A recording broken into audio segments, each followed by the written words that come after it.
Kami ay binakda. Sa kinabukasan aming susunod, bawat salita ay magiging sandali. Sa aming tinig, sumisigaw ang kinabukasan. Hindi kami mananahimik, hindi kami uuwi. Tunig ng kinabataan, sigaw para sa kinabukasan. Kinabukasan ng kabataan, siya rin ang sinag ng bayan. Ang pag-asa ng bayan, ngunit hindi lang roon. Kami ang lakas na kikilos at sandaratan ng pag-unlad. Ang apoy na hindi kayang apunahin.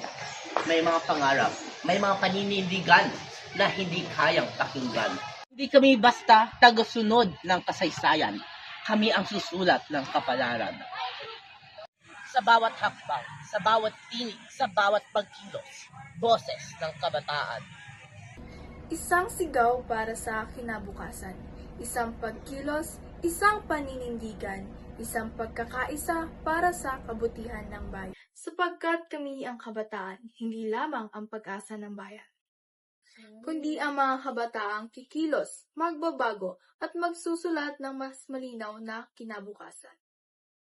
Ngayon, tayo ay magluluto na. Kawali. So, magpapainit tayo ng mantika sa kawali.